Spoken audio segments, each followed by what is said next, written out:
નમસ્કાર મિત્રો, સ્વાગત છે તમારું અમારી ચેનલ લવિકા સ્ટોરી પર એક નવા વિડીયોમાં। મિત્રો, આ વખતે માગશર પૂર્ણિમાના શુભ દિવસે જો તમે આ જગ્યા ઉપર ₹1નો સિક્કો મૂકી દેશો તો મિત્રો તમારા ઘરની બધી ગરીબી જડમૂળથી ગાયબ થઈ જશે, તેમજ લક્ષ્મી માતાનો વાસ તમારા ઘરમાં થશે। તેમજ મિત્રો, પૂર્ણિમાના દિવસે આ ₹1ના સિક્કાનો ઉપાય કરવાથી તમારી વર્ષો જૂની મનોકામના છે એ પણ પૂર્ણ થઈ જશે અને ઘરમાં ધન આવવાના નવા નવા રસ્તાઓ ખુલવા લાગશે। મિત્રો, તમે વિચાર્યું પણ નહીં હોય, પૂનમના દિવસે આ ₹1ના ઉપાય કરવાથી તમે રાતોરાત જ ધનવાન બની જશો। તેમજ પૂનમના દિવસે મિત્રો આ ખાસ ઉપાય કરવાથી જો તમારા ઘરમાં કોઈ સભ્યને ગંભીર બીમારી હશે તો તેનાથી પણ તેને મુક્તિ મળી જશે। જો તમારા ઘરમાં વાસ્તુ દોષ, શનિ દોષ, મંગલ દોષ એવા કોઈ પણ પ્રકારના દોષ હશે તો એમાંથી પણ તમને છુટકારો મળી જશે। અને મિત્રો, પૂનમના દિવસે અમુક એવા કાર્યો તમારે જરૂર કરવા જોઈએ કે જેથી કરીને જો તમારા ઘરના કોઈ સભ્યના લગ્ન નહીં થતા હોય તો તેના માટે અવશ્ય જ લગ્ન થવાના યોગ બનવા લાગશે। પરંતુ મિત્રો, તમારે આવનારી માગશર પૂર્ણિમાના દિવસે આ ₹1વાળા સિક્કાનો ઉપાય અવશ્ય કરવો જોઈએ। આથી મિત્રો, તમારા ઘરની આર્થિક પરિસ્થિતિ સુધરશે અને સાથે ઘરમાં સુખ સમૃદ્ધિ આવશે અને ઘરમાં માંગલિક કાર્યની પણ શરૂઆત થઈ જશે। તો મિત્રો, વિડીયોમાં આગળ વધતા પહેલા જો તમે ઈચ્છતા હોય કે લક્ષ્મી માતાની કૃપા તમારા ઉપર સદા બની રહે તો આ વિડીયોને લાઈક કરી અને કમેન્ટમાં જય માં લક્ષ્મી જરૂરથી લખી દેજો। મિત્રો, આપણા હિન્દુ ધર્મશાસ્ત્રમાં માગશર પૂર્ણિમાનું ખૂબ વિશેષ મહત્વ દર્શાવવામાં આવ્યું છે અને મિત્રો, આ દિવસ એટલો બધો શુભ હોય છે કે તમે આ દિવસે જે કોઈ પણ ઉપાય કરો છો તેનું અવશ્ય ફળ તમને પ્રાપ્ત થાય છે। મિત્રો, જો તમારી વર્ષો જૂની કોઈ મનોકામના હોય છે તો તમે આ માગશર પૂર્ણિમાના દિવસે પૂરી શ્રદ્ધાથી આ ઉપાય કરો તો મિત્રો, લક્ષ્મી માતા તેમજ ભગવાન વિષ્ણુની કૃપાથી અવશ્ય તમારી મનોકામના છે તે પૂર્ણ થઈ શકે છે। આથી મિત્રો, આ વિડીયોને આખો જોવા વિનંતી, કારણ કે અમે આ વિડીયોમાં એવી માહિતી જણાવવાના છીએ કે જે માહિતી તમને કોઈ પણ જગ્યાએથી પ્રાપ્ત નહીં થઈ શકે। આથી મિત્રો, જો તમે પોતાના જીવનમાં કંઈક લાભ મેળવવા ઈચ્છતા હોય તો આ વિડીયોને અવશ્ય આખો જોવા વિનંતી। તો આવો મિત્રો, આપણે આ વિડીયોની શરૂઆત કરીએ। તો મિત્રો, માગશર પૂર્ણિમાના દિવસે તમારે આ ₹1ના સિક્કાવાળો ઉપાય ક્યારે કરવાનો છે, કેવી રીતે કરવાનો છે અને કઈ જગ્યા ઉપર કરવાનો છે અને આ ઉપાયને કરતી વખતે તમારે કઈ વસ્તુનું ધ્યાન રાખવાનું છે એ બધી જ જાણકારી આપણે આજના આ વિડીયોમાં જાણીશું। મિત્રો, આ માગશર પૂર્ણિમાનો દિવસ એટલો ખાસ હોય છે કે એવું માનવામાં આવે છે કે ઘણીવાર મોટી હોમ હવન કરવાથી પણ જે મનોકામના પૂર્ણ નથી થતી તે આ માગશર પૂર્ણિમાના દિવસે આ એક ઉપાય કરવાથી પૂર્ણ થઈ શકે છે। મિત્રો, આ માગશર પૂર્ણિમા છે એ દર વર્ષે આવે છે। આથી મિત્રો, ઘણા લોકો એવા છે કે જેણે આ પૂનમના દિવસે આ ઉપાય પણ કરેલો છે અને તેને ઉત્તમ ફળ પ્રાપ્તિ પણ થઈ છે। તો મિત્રો, તમારે પણ આ ઉપાય અવશ્ય જ કરી લેવો જોઈએ કે જેથી કરીને તમારા ઘરની આર્થિક સમસ્યામાં સુધારો પણ થાય અને ઘરમાં સુખ સમૃદ્ધિનો વાસ થાય। તો મિત્રો, આવો હવે આપણે જાણીએ કે તમારે આ ઉપાય કઈ રીતે કરવાનો છે। તો મિત્રો, માગશર પૂર્ણિમાના દિવસે આ ઉપાય છે એ શા માટે કરવામાં આવે છે? આ ઉપાય છે એ આપણે પોતાની ઘરની આર્થિક સમસ્યામાં સુધારો કરવા માટે અને પોતાની સમસ્ત મનોકામના પૂર્ણ કરવા માટે આ ઉપાય કરીએ છીએ। તો મિત્રો, ઘરની જે માતાઓ અથવા તો બહેનો હોય છે તે ઘરની લક્ષ્મી કહેવામાં આવે છે। આથી જો મિત્રો, ઘરની માતાઓ અથવા તો બહેનો એટલે કે ઘરની લક્ષ્મી જો આ ઉપાય કરે છે તો તે બહુ જ શુભ માનવામાં આવે છે। જો લક્ષ્મી દ્વારા ઉપાય કરવામાં આવે તો અવશ્ય જ લક્ષ્મી માતાની કૃપા આપણને પ્રાપ્ત થાય છે, કારણ કે મિત્રો, માગશર પૂર્ણિમાના દિવસનું મહત્વ ખૂબ જ દર્શાવવામાં આવ્યું છે અને આ માગશર પૂર્ણિમાના દિવસે ભગવાન વિષ્ણુ તેમજ લક્ષ્મી માતા છે એ ખૂબ જ પ્રસન્ન મુદ્રામાં હોય છે। આથી જો તમે આ ₹1ના સિક્કાવાળો ઉપાય કરી લીધો તો તમારી મનોકામના છે એ અવશ્ય પૂર્ણ કરી દેશે।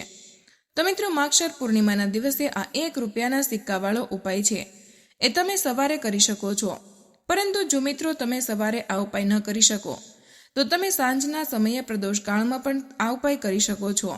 મિત્રો, આ ઉપાય કરવાથી જો તમારા જીવનમાં ધન વૈભવની સમસ્યા ચાલી રહી હશે તો એમાંથી પણ તમને છુટકારો મળશે। તેમજ મિત્રો, ઘણીવાર એવું થતું હોય છે કે તમે મહેનત કરો છો, ખૂબ કરો છો, પરંતુ તેમ છતાં એનું ફળ તમને પ્રાપ્ત ન થતું હોય। તો મિત્રો, તમારે માગશર પૂર્ણિમાના દિવસે આ 1 રૂપિયાના સિક્કાવાળો ઉપાય અવશ્ય કરી લેવો જોઈએ. તો મિત્રો સૌપ્રથમ તમારે આ ઉપાય કરવા માટે 1 રૂપિયાના સિક્કાની જરૂર પડશે. હવે મિત્રો આ 1 રૂપિયાનો સિક્કો છે એ માગશર પૂર્ણિમાના દિવસે તમે આ જગ્યા ઉપર મૂકી દેશો તો તમે 1 મહિનામાં જ ધનવાન બની જશો. કારણ કે આજનો વિડીયો ખૂબ જ ખાસ છે, વિશેષથી એવા લોકો માટે કે જે પોતાના જીવનમાં પૈસાને લઈને બહુ હેરાન થતા હોય, જેના પાસે પૈસાની ખૂબ જ કમી હોય કે જેના લીધે હંમેશા પૈસા ખૂટી જતા હોય. તો મિત્રો એના માટે આ ઉપાય ખૂબ જ મહત્વનો સાબિત થવાનો છે. તમારે સૌપ્રથમ આ ઉપાય કરવા માટે 1 રૂપિયાનો સિક્કો લેવાનો છે. તમારે 1 મુઠ્ઠી મીઠું લેવાનું છે અને 1 લાલ કપડું લેવાનું છે. તેમાં 1 મુઠ્ઠી મીઠું અને 1 રૂપિયાનો સિક્કો, તે સિક્કા ઉપર તમારે કંકુથી 1 ચાંદલો કરી દેવાનો છે. આથી મિત્રો મીઠું લઈને 1 રૂપિયાનો સિક્કો લઈ તેમાં કંકુથી 1 ચાંદલો કરીને લાલ કપડામાં બાંધીને 1 પોટલી બનાવી લેવાની છે. ત્યારબાદ મિત્રો તમારા ઘરનું જે મંદિર છે ત્યાં તમે જઈને માગશર પૂર્ણિમાના દિવસે સવારે અથવા તો પ્રદોષ કાળમાં લક્ષ્મી માતાની પૂજા અર્ચના કરીને ત્યાર પછી તમે આ પોટલી છે એ પોતાની પૈસા રાખવાની તિજોરીમાં મૂકી દેવાની છે. આથી જ મિત્રો તમારા ઘરમાં જેટલી પણ ધનને લગતી સમસ્યા છે તેમાંથી તમને છુટકારો મળી જશે. તો મિત્રો માગશર પૂર્ણિમાના દિવસે જો તમે આ 1 રૂપિયાનો સિક્કો અને મીઠાની એ પોટલી બાંધી તમે ઘરના ધન રાખવાની જગ્યામાં અથવા તો તિજોરીમાં આ પોટલી મૂકી દેશો તો મિત્રો તમારા ઘરમાં ધન આવવાના બધા જ રસ્તાઓ ખુલવા લાગશે. તેની સાથે જ જો તમારા ઘરમાં કોઈ દોષ જેવો કે વાસ્તુ દોષ, શનિ દોષ, મંગલ દોષ, નજર દોષ, કુંડળી દોષ વગેરે હશે તો એનાથી પણ તમને છુટકારો મળી જશે. તેમજ જો મિત્રો ઘરની નકારાત્મક ઉર્જા તમને બહુ સતાવતી હોય તો મિત્રો તમારે માગશર પૂર્ણિમાના દિવસે આ ઉપાય અવશ્ય કરી લેવો જોઈએ. કારણ કે મિત્રો આ ઉપાય છે એ ખૂબ જ ખાસ માનવામાં આવ્યો છે. આથી જ મિત્રો માગશર પૂર્ણિમાના દિવસે તમારે આ ઉપાય અવશ્ય કરી લેવો જોઈએ કે જેથી કરીને તમારી સમસ્ત મનોકામના છે તે પૂર્ણ થઈ શકે. તો મિત્રો જો તમારી પાસે પૈસાની કમી હોય તો આ બીજો 1 રૂપિયાના સિક્કાનો ઉપાય પણ તમારે આ માગશર પૂર્ણિમાના દિવસે અવશ્ય કરવો જોઈએ. મિત્રો આ ઉપાય કરવાથી તમારું પાકીટ છે એ ક્યારેય પણ પૈસાથી ખૂટી નહીં શકે. તો મિત્રો તમારે આ ઉપાય કરવા માટે 1 રૂપિયાના સિક્કાને લઈને તેને સરખી રીતે સાફ કરી નાખવાનો છે. ત્યાર પછી મિત્રો 1 પીળા રંગની કોડી લેવાની છે અને મિત્રો આ 1 રૂપિયાનો સિક્કો અને 1 પીળી કોડી તમારે તમારા પાકીટમાં રાખવાનો છે. ત્યાર પછી તેને તમારા હંમેશા પોતાના પાકીટમાં જ રાખવાનું છે. તમે જોઈ શકશો કે તમારી પાસે કેવી રીતે પૈસા વધવા લાગશે. તો મિત્રો આ ઉપાય છે એ બહુ જ ઉત્તમ માનવામાં આવ્યો છે. તો તમે માગશર પૂર્ણિમાના દિવસે આ પ્રકારે ઉપાય કરો છો તો મિત્રો તમારી પાસે ક્યારેય પણ પૈસાને છે એ લગતી સમસ્યાઓ નહીં આવી શકે. લક્ષ્મી માતા છે એ તમારા ઘરને ધન ધાન્યથી ભરી દેશે. તેથી સાથે જ મિત્રો જો તમે આ માગશર પૂર્ણિમાના દિવસે અમુક ખાસ ઉપાયો એવા છે કે જેને કરીને તમે પોતાના ઘરમાં સુખ સમૃદ્ધિને પ્રાપ્ત કરી શકો છો. તેમજ જો તમારા ઘરમાં નકારાત્મક ઉર્જા આવી ગઈ હોય તો તમારે માગશર પૂર્ણિમાના દિવસે બ્રહ્મ મુહૂર્તમાં જાગીને સ્વચ્છ વસ્ત્રો આ પહેરીને પછી તમારે વિષ્ણુ ભગવાનની પૂજા અર્ચના કરવાની છે. આથી મિત્રો વિષ્ણુ ભગવાનની સાથે તમને લક્ષ્મી માતાની પણ કૃપા પ્રાપ્ત થશે. કારણ કે મિત્રો પૂર્ણિમાના દિવસે ભગવાન વિષ્ણુ તેમજ લક્ષ્મી માતાની પૂજા અર્ચના કરવાનું પણ વિધાન છે. તેની સાથે જ મિત્રો તમે આ દિવસે કૃષ્ણ ભગવાનની તેમજ ભગવાન શંકરની પણ પૂજા અર્ચના કરી શકો છો. જો તમે માગશર પૂર્ણિમાના દિવસે વહેલી સવારે ભગવાન શિવના મંદિરે જઈને શિવલિંગ ઉપર તમે 3 બીલીપત્રના પાન અર્પણ કરી દેશો તો મિત્રો મહાદેવ પણ ખુશ થઈને તમને બંને હાથોથી કૃપા તમારા ઉપર વરસાવશે. મિત્રો તમે આજના દિવસે કૃષ્ણ ભગવાનની પણ પૂજા અર્ચના કરી શકો છો કે જેથી તમારી સમસ્ત મનોકામના છે તે પૂર્ણ થઈ જાય. તેમજ મિત્રો આજે પૂનમના દિવસે તુલસી માતાનું પણ વિશેષ મહત્વ છે. જો તમે માગશર પૂર્ણિમાના દિવસે તુલસી માતાની પૂજા અર્ચના કરો છો એટલે કે મિત્રો તુલસીના છોડમાં તમે 1 દીવો પ્રગટાવીને તેની પૂજા અર્ચના કરો છો તો મિત્રો ભગવાન વિષ્ણુની સાથે તમને લક્ષ્મી માતાની પણ કૃપા પ્રાપ્ત થાય છે. તેની સાથે જ તમારા ઘરમાં લક્ષ્મીજી માતાનો વાસ થાય છે. તો મિત્રો જે લોકો પૈસાની તંગીથી ખૂબ જ હેરાન થતા હોય છે તે લોકોએ આ પ્રકારે માગશર પૂર્ણિમાના દિવસે ઉપાય અવશ્ય જ કરવો જોઈએ. કારણ કે મિત્રો આ માગશર પૂર્ણિમાનું વિશેષ મહત્વ આપણા શાસ્ત્રોમાં જણાવવામાં આવ્યું છે. અને મિત્રો આ માગશર પૂર્ણિમાના દિવસથી સતયુગની શરૂઆત થઈ હતી તેવું પણ જણાવવામાં આવે છે. તેની સાથે જ મિત્રો કશ્યપ ઋષિએ આ જ મહિનામાં કાર્મીની પણ રચના કરી હતી. તેની સાથે જ મિત્રો આ માગશર મહિનાને જપ તપ અને ધ્યાન માટે સૌથી ઉત્તમ માસ માનવામાં આવ્યો છે. તેની સાથે જ મિત્રો આ માગશર મહિનામાં પવિત્ર નદીઓમાં જો તમે તેમાં સ્નાન કરો છો, એટલે કે જો તમે યમુના, સરસ્વતી જેવી પવિત્ર નદીઓમાં સ્નાન કરો છો તો તે સૌથી વધુ શુભ માનવામાં આવે છે. તો મિત્રો આ માગશર પૂર્ણિમાના દિવસે તેમજ આ મહિનામાં તમે અમુક મંગલકારી અને શુભ કાર્યો કરો છો તો મિત્રો તમને ઉત્તમ ફળની પ્રાપ્તિ થાય છે. તો મિત્રો આ દિવસે તમે શ્રી કૃષ્ણ ભગવાનની ઉપાસના કરો છો તો તે સૌથી વધુ શુભ માનવામાં આવે છે. તેની સાથે જ મિત્રો જો તમે આ મહિનામાં અને આ માગશર પૂર્ણિમાના દિવસે પુત્ર પ્રાપ્તિની ઈચ્છા રાખતા હોય તો મિત્રો તમારે માગશર પૂર્ણિમાના દિવસે વિષ્ણુ ભગવાનની તેમજ લક્ષ્મી માતાની વિશેષ રૂપથી અને પૂરેપૂરા વિધિ વિધાનથી પૂજા અર્ચના કરવી જોઈએ. માગશર મહિનામાં તમે આ પ્રકારે પૂજા અર્ચના કરો છો તો મિત્રો તમને ઉત્તમ સંતાનની પણ પ્રાપ્તિ થઈ શકે છે. તેની સાથે જ મિત્રો તમને ચંદ્રમા પાસેથી અમૃત તત્વની પ્રાપ્તિ થઈ શકે છે.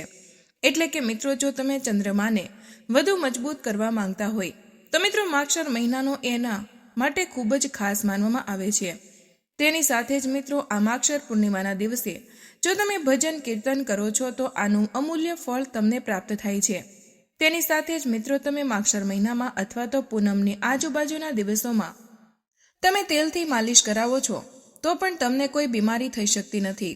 અને મિત્રો આ પૂનમના દિવસોમાં તમે સૂકા મેવાનું સેવન કરો છો તો એ પણ ખૂબ જ શુભ છે. પરંતુ તમારે આ મહિનામાં જીરાનું સેવન ન કરવું જોઈએ. તો મિત્રો હવે આપણે જાણીએ કે આજના દિવસે પક્ષીઓને આ પ્રકારે દાન કરો છો તો પણ તમારી સમસ્ત મનોકામના છે એ પૂર્ણ થાય છે. મિત્રો જો તમે માગશર પૂર્ણિમાના દિવસે પક્ષીઓને ચણ નાખો છો તો પણ એ બહુ જ શુભ અને મંગલકારી માનવામાં આવે છે. અને આ દિવસે તમે ગાયને લીલો ચારો ખવડાવો છો તો પણ તમને કરોડો દેવતાઓની પણ કૃપા પ્રાપ્ત થાય છે. તેની સાથે જ મિત્રો ગાયને લીલા ચારાની સાથે રોટલી ઉપર ગોળ અને હળદર લગાવીને ખવડાવશો તો તે પણ શુભ માનવામાં આવે છે. તેમજ મિત્રો ગાયની સાથે તમે કૂતરાને પણ રોટલી ખવડાવો છો તો પણ તમને બહુ પુણ્ય પ્રાપ્ત થાય છે. તેની સાથે જ જો માગશર પૂર્ણિમાના દિવસે તમારા ઘરમાં કોઈ ભિક્ષુક આવે તો તમારે તેને અવશ્ય જ કોઈની કોઈ વસ્તુ દક્ષિણામાં જરૂર આપવી જોઈએ. પરંતુ તમારે તેનું અપમાન ન કરવું જોઈએ, કારણ કે માતા લક્ષ્મી છે એ કોઈ પણ સ્વરૂપ ધારણ કરીને તમારી પરીક્ષા લેવા આવતા હોય છે.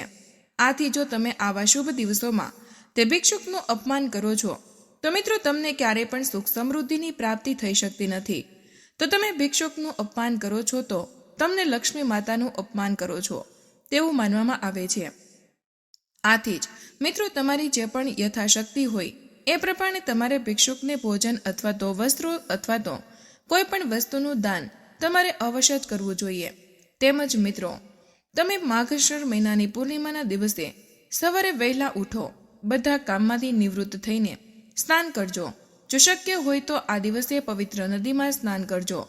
જો તમે આમ ન કરી શકો તો સ્નાનના પાણીમાં થોડું ગંગાજળ ઉમેરી દેજો. સ્નાન કર્યા પછી સૂર્યદેવને અર્ધ્ય ચડાવજો. તેના માટે તાંબાના વાસણમાં પાણી, સિંદૂર, લાલ ફૂલ અને અક્ષત મૂકજો. આ સાથે મંદિરમાં દીપ પ્રગટાવીને ભગવાન વિષ્ણુની વિધિવત પૂજા કરજો. આ સાથે જ તમારી ક્ષમતા મુજબ પૈસા, અનાજ, કપડાં વગેરેનું દાન કરજો. તેમજ જો તમારી કુંડળીમાં પિતૃદોષ હોય તો પિતૃઓના આત્માની શાંતિ માટે જળ કરવું જોઈએ. તેના માટે તાંબાના વાસણમાં લાલ ફૂલ અને લાલ રંગની રોલી મૂકીને સૂર્યદેવને જળ અર્પણ કરજો. તેમજ આ પૂનમના દિવસે પીપળાના ઝાડને જળ ચડાવજો અને માગશર પૂનમ પર પિતૃ સ્તોત્ર અને પિતૃ કવચનો પાઠ કરજો. આમ કરવાથી પિતૃઓની કૃપા પ્રાપ્ત થાય છે. તેમજ બ્રાહ્મણોને માગશર પૂનમ પર ભોજન કરાવવું શુભ માનવામાં આવે છે. આનાથી પિતૃઓ પણ પ્રસન્ન થાય છે. તેમજ મિત્રો પૂનમ પર તુલસી માતાને લાલ રંગની ચુંદડી અર્પણ કરવી તે બહુ જ શુભ માનવામાં આવે છે. આમ કરવાથી સાધકના જીવનમાં સુખ સમૃદ્ધિ બની રહે છે. તેની સાથે પૂનમ પર તુલસીને કાચું દૂધ અર્પણ કરજો અને તુલસીની સામે દીવો પ્રગટાવજો. આમ કરવાથી જીવનમાં સુખ સમૃદ્ધિ માટે પ્રાર્થના કરજો. તેમજ અમાસના દિવસે પીળો દોરો લો અને તેમાં ગાંઠો બાંધો. આ પછી આ દોરાને તુલસીના છોડ સાથે બાંધો અને તુલસીની પૂજા કરો. આમ કરવાથી વ્યક્તિ પર દેવી લક્ષ્મીની કૃપા રહે છે. આ સાથે જ તમે આ દિવસે તુલસી પર લાલ કલવો પણ બાંધી શકો છો. વ્યક્તિ આનાથી ઘણા ફાયદા પણ મેળવી શકે છે.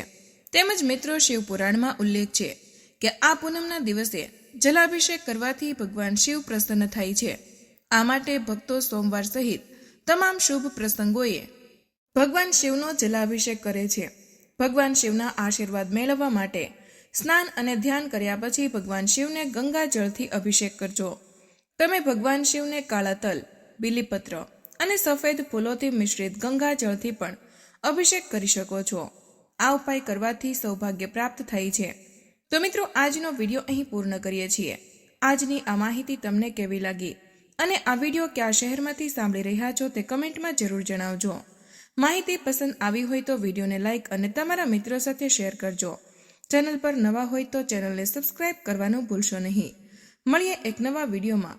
ત્યાં સુધી તમામ મિત્રોને જય શ્રી કૃષ્ણ. ધન્યવાદ.